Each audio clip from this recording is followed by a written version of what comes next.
Trump didn't fall when the polls turned. He didn't fall when the scandals hit. He fell the night America's veterans turned their backs on him.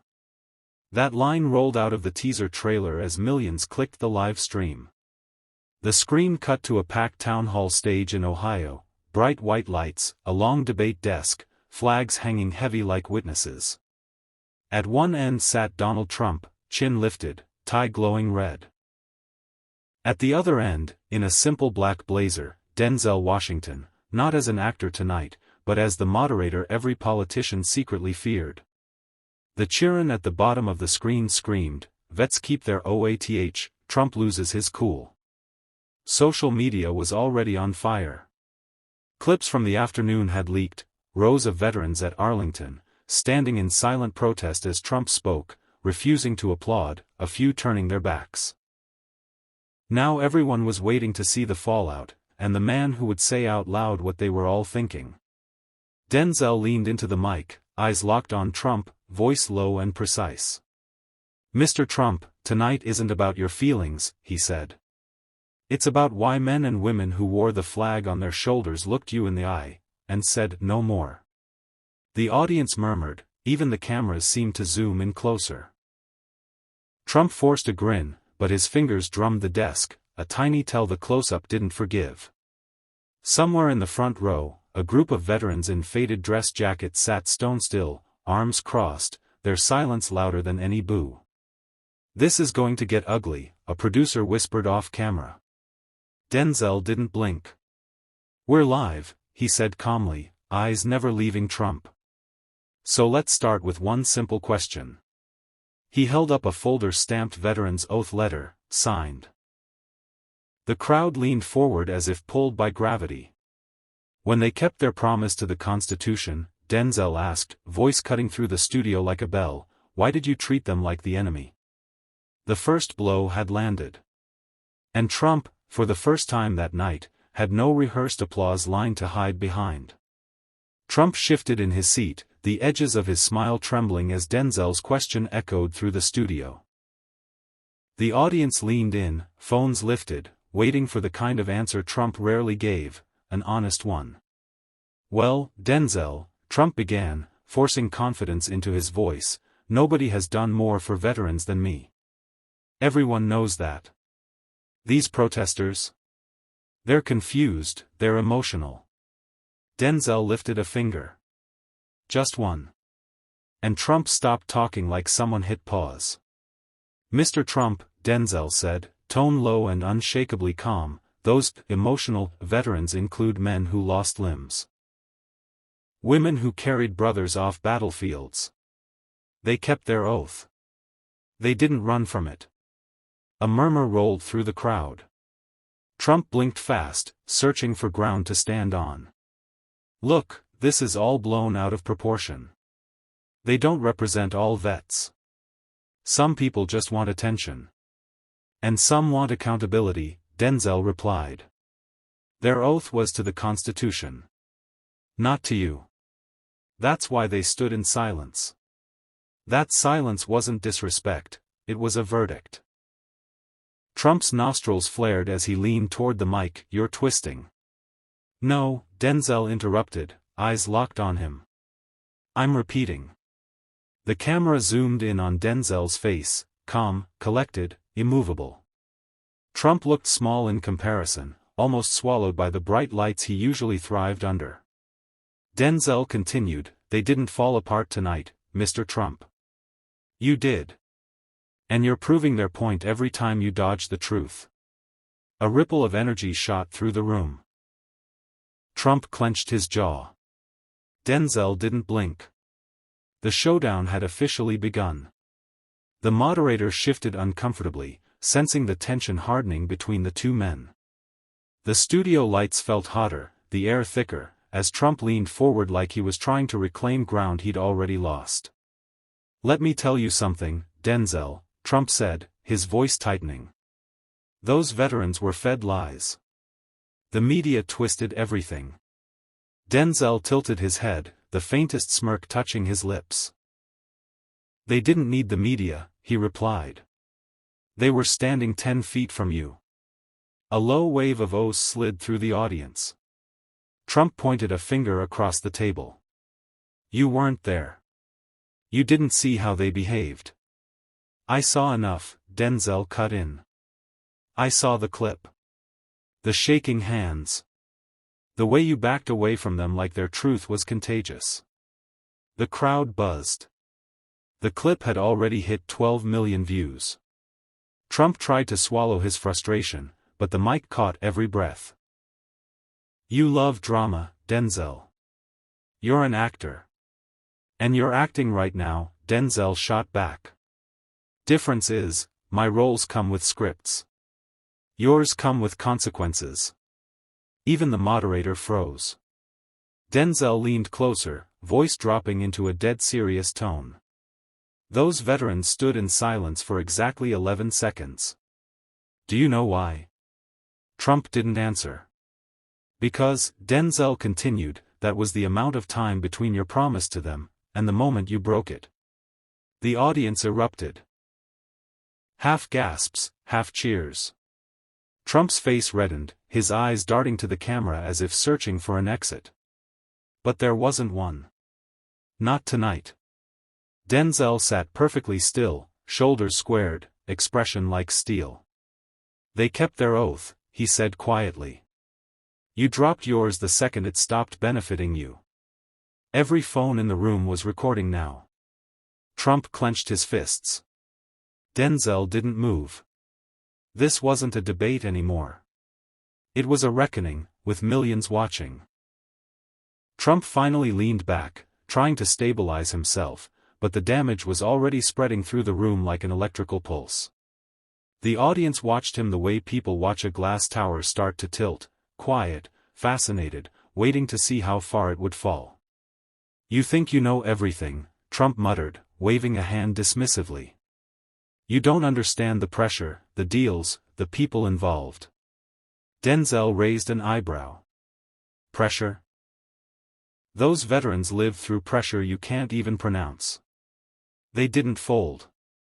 They didn't blame anyone. They looked you in the eye and told the truth. And instead of listening, you panicked. The moderator tried to speak, but Trump cut him off. I didn't panic, he snapped. I was ambushed. That one word made Denzel chuckle under his breath. Ambushed? They're veterans. Not attackers. They didn't charge at you, they asked for the same thing you promised them on national television. Trump shook his head, voice tightening. You're twisting it. No, Denzel said calmly, I'm clarifying it. The audience erupted again, this time louder, bolder. Trump slammed a hand on the table. Enough. You think you're some kind of moral authority? Denzel didn't flinch. No. I'm a man who honors his word. Something those veterans understand better than you ever did. Trump's jaw locked. Denzel leaned forward, elbows on the cold table, voice lowered into something razor-sharp. They waited years, Donald. Years. And the only time they got a response was when you wanted applause. A hush fell, heavy, suffocating, electric. Tell me, Denzel continued, do you clap for yourself because you're proud, or because no one else will? The audience broke, gasps, whispers, even laughter slipping through hands pressed over mouths. Trump's eyes widened, his breath hitching on the mic. Denzel didn't blink. He looked like a man who'd trained his whole life to stand exactly here, at exactly this moment, telling a truth someone else was running from. And the cameras caught every second. Trump's breathing grew louder, picked up clearly by every microphone in the studio. He tried to steady himself, straightening his tie, widening his stance, but nothing could hide the tremor working through his hands. The audience sensed it, Denzel sensed it most. You're enjoying this, Trump accused, pointing stiffly at Denzel. Denzel didn't smile. Not this time. You think this is entertainment? These are veterans. Real people. Real sacrifices. And you turned their loyalty into a campaign prop. Trump blinked, stunned by the bluntness. Denzel continued, voice low and unshakably deliberate. They didn't come on that stage to embarrass you. They came to remind you that leadership isn't a trophy, it's a debt. One you stopped paying the moment it stopped benefiting you. Someone in the audience murmured, "Damn." Trump tried to interrupt. "You're twisting the story." "No," Denzel said, "you twisted them. You used their service as a shield, then acted shocked when it shattered." The studio went dead silent again. Trump leaned in, face tightening. "You don't know what you're talking about." Denzel leaned in just as far. "I know when a promise is broken. And I know when a man can't handle being held accountable." The moderator raised a hand, trying to cool the flames, but it was pointless. This wasn't a debate anymore, it was a pressure chamber. Trump scoffed. "You're just another Hollywood loudmouth pretending to understand patriotism." Denzel didn't even blink. "Patriotism isn't loud," he said. "It's quiet. It's the sound of veterans waiting for answers they never got." Gasps. A couple applause bursts. Camera zoomed closer. Trump opened his mouth. Denzel's voice cut through like steel. "You didn't fear the veterans. You feared what they represented. A truth you can't rewrite." Trump's shoulders fell, just slightly, something the audience caught instantly. And Denzel? He sat calm, composed, almost carved from resolve. This wasn't humiliation. This was exposure. Trump shifted in his seat, as if trying to anchor himself back into control, but the studio energy had already turned against him. The audience wasn't hostile, they were captivated, watching a man who was used to dominating rooms suddenly struggle to hold one together. The camera zoomed in tighter, catching every flicker across his face. "You talk like you know me," Trump muttered, his voice dipping lower. "But you don't understand what I've done for this country." Denzel finally leaned back, folding his arms, calm, stern, unshaken. "Everything you did for them," he said, "they had to clean up afterward."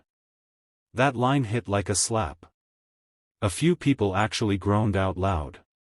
Trump pressed his lips together. "Hard. You're doing this for attention," he shot back. "Publicity. Headlines." Denzel's expression didn't even twitch.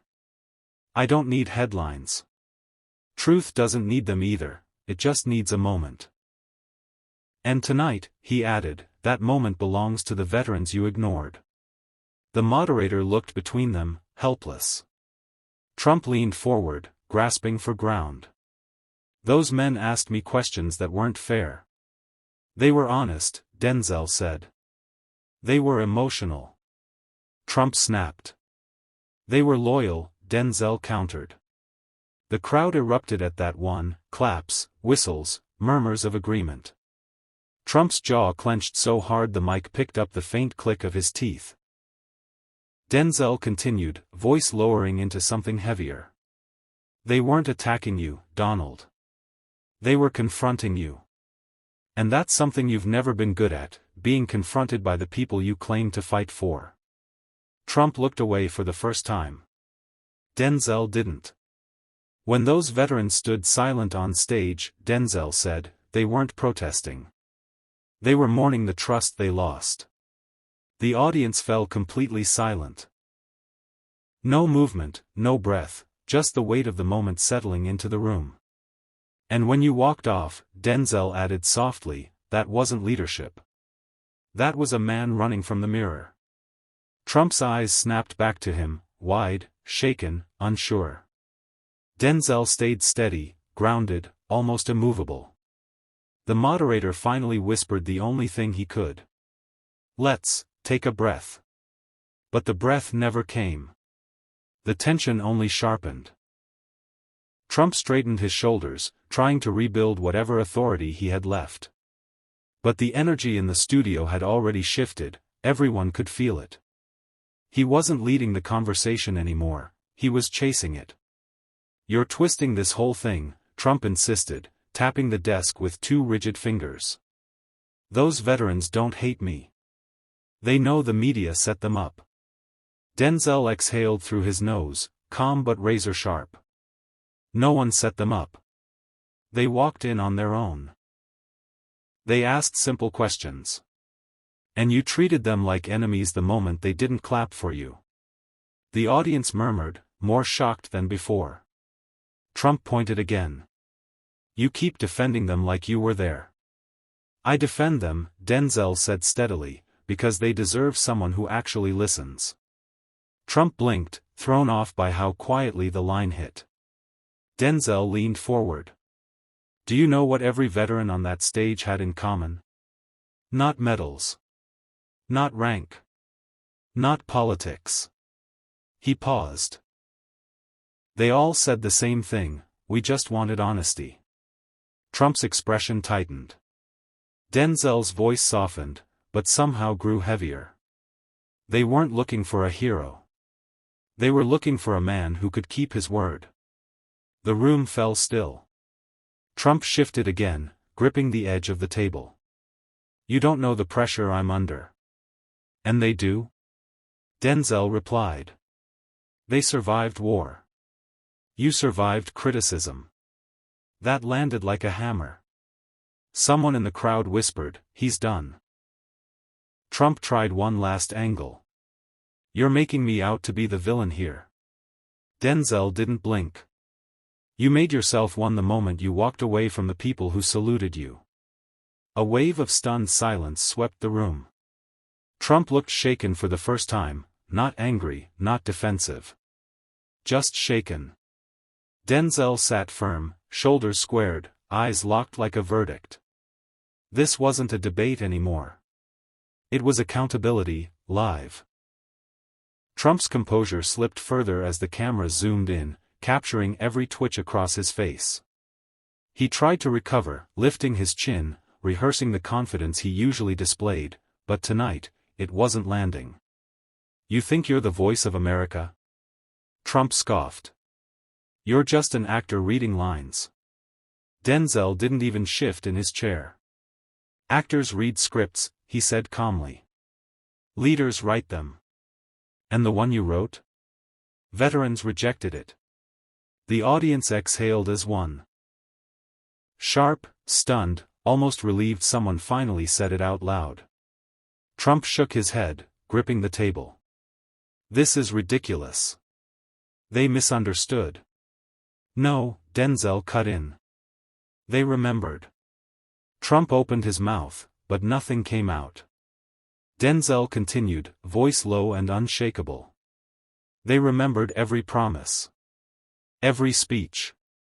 Every word you said you'd stand by. And the moment they asked you to honor those words, you folded. You don't know what you're saying, Trump muttered. Denzel leaned forward. I know exactly what I'm saying.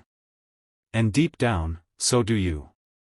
The moderator glanced between them, unsure if he should intervene or let the moment burn. Trump scoffed again. This whole thing is blown out of proportion. Veterans aren't upset. Then why, Denzel asked, did thousands of them rally the next morning? Why did they stand in silence again, this time without cameras? The crowd buzzed, shifting in their seats. Trump swallowed hard. Denzel spoke softer, but the softness made it brutal. They didn't stand against you, Donald. They stood for the truth you abandoned. Another ripple of reaction cut through the studio. Trump's hand trembled on the desk, just enough for the closest camera to catch it. Denzel noticed, but didn't exploit it. He simply sat taller, eyes steady, voice steady. You didn't collapse because veterans confronted you, he said. You collapsed because the moment finally caught up. The room felt colder. Heavier. Final. Trump stared at him, stiff, trapped, unable to find footing. And Denzel? He sat there like a man who knew he had already won the moment. For a long moment, Trump didn't speak. The studio wasn't silent, silence is soft. This was heavier. This was pressure. A room full of people collectively waiting to see whether a man known for never backing down, finally had nowhere left to stand. Trump finally inhaled sharply.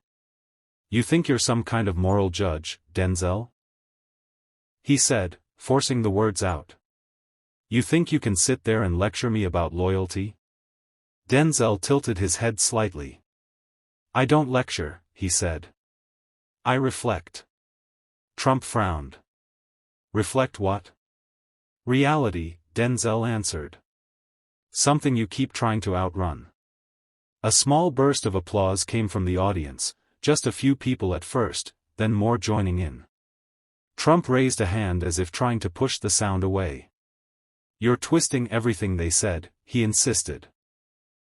"Those veterans didn't mean to challenge me. They were emotional. They were honest," Denzel repeated, his voice now steady enough to cut through the room. "And honesty scares you more than anything." Trump blinked, thrown off. Denzel continued. "When they stood there, asking why their benefits were delayed, they weren't performing. They were surviving. And you treated their survival like an inconvenience." Trump clenched his jaw. "You're making me the villain." "You made that call," Denzel said, "when you turned your back on the very people who stood on the line for this country." The audience murmured again. Trump shifted in his seat, visibly unsettled. Denzel leaned forward, eyes locked on him with quiet intensity. "You didn't collapse because they confronted you. You collapsed because, for the first time, your excuses didn't work." Trump stared back at him, breathing tight, shoulders heavy. "And deep down," Denzel added, voice barely above a whisper, "you knew they were right." The moderator didn't even try to cut in anymore. The conversation had gone beyond his control. The camera zoomed out slowly, capturing the image the audience would remember. Trump shrinking into his chair. Denzel sitting tall, steady, unbreakable. The moderator finally cleared his throat, but even he seemed unsure how to step back into a moment that had already ended itself. The camera zoomed wide, catching the tension still hanging in the air like a storm cloud refusing to break. Trump adjusted his tie, swallowing hard. "This interview is a setup," he muttered. "You're twisting everything to make me look weak." Denzel didn't react. He simply sat there, calm, grounded, unshaken. "Strength isn't about shouting the loudest," he said. "Strength is being able to face the truth when it's uncomfortable." Trump scoffed, but it lacked its usual bite. "You don't know what it's like being in my position." Denzel looked at him with something unexpected, almost sympathy. "Oh, I understand pressure," he said quietly. "I just don't run from it." The moderator tried to move on to another topic, but the audience wasn't buying it. They were locked into the tension, into the rawness of what just happened. Even through the screens, you could feel millions leaning forward. Trump attempted one last swing. "America needs leaders who don't get pushed around by emotional stories." "And America," Denzel cut in, voice rising just enough to command the room, "needs leaders who don't crumble when the people they claim to honor finally speak." That landed like a gavel. Trump froze. Not angry, exposed. Denzel stood up slowly, never breaking eye contact. The studio lights caught the calm sharpness in his expression, turning him into something larger than the moment, a reminder, a warning, a mirror. "To those veterans watching," he said, addressing the cameras now, "your voices matter. Not just when it's convenient, always. Don't let anyone tell you otherwise." A wave of applause erupted, raw, real, cutting through the tension like a blade through fog. Trump didn't stand. He stared downward, tapping the desk with nervous fingers, the weight of the night settling on his shoulders. Denzel gave one final nod and walked off set, leaving behind a stunned studio and a former president wrestling with an unspoken truth. He didn't lose the argument. He lost the room. And America saw it. And that's the whole story. A night when the truth didn't just speak, it stood up, walked across the studio, and looked Power straight in the eyes. Denzel didn't shout, didn't break, didn't back down. He simply reminded America of something too many leaders forget. You can't wrap yourself in patriotism while running from accountability. Thanks for watching.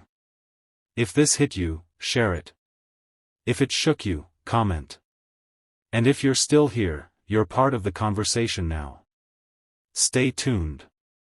More truth is coming.